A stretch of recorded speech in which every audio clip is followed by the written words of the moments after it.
প্রথমে আসি আমরা দঈফ হাদিস এবং জাল হাদিস কাকে বলে, কি জিনিস। আমরা সবাই জানি হাদিসকে মুহাদ্দিসিনে কেরাম মূলত 4 ভাগে ভাগ করেছেন। কিছু হাদিস সহিহ, তারপরে হাসান, তারপরে দঈফ, তারপরে মাউদু, জাল। তো 5টি শর্ত পাওয়া গেলে ওই হাদিসটাকে বলা হয় সহিহ হাদিস।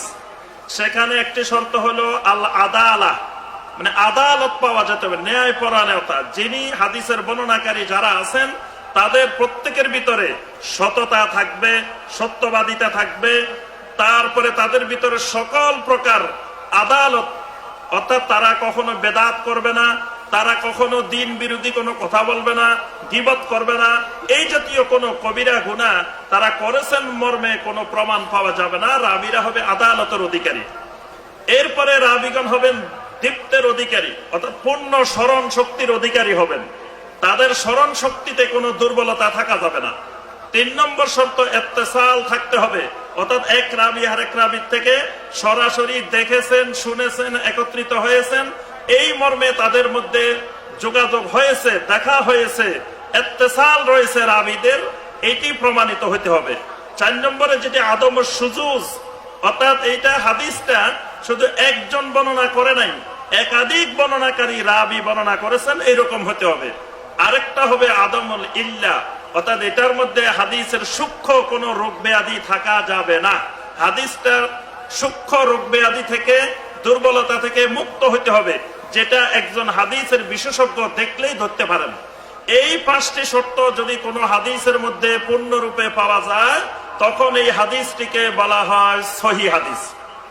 এই 5টি শর্তের মধ্য থেকে যদি একটি শর্তের মধ্যে সামান্য কিছু দুর্বলতা পাওয়া যায়, দীপ্তের মধ্যে, স্মরণ শক্তির মধ্যে সামান্য যদি একটু দুর্বলতা পাওয়া যায় তখন এই হাদিসটাকে বলা হয় হাসান হাদিস।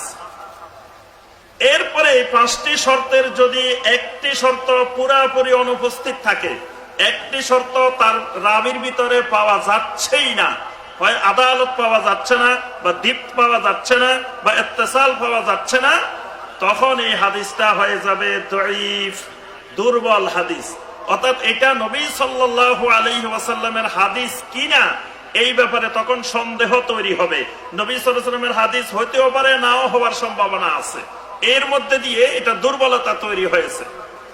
আর যখন একাধিক শর্ত অনুপস্থিত হয়ে যাবে তখন এই হাদিসটা হয়ে যাবে পুরাপুরি মাউদু হাদিস বা জাল হাদিস।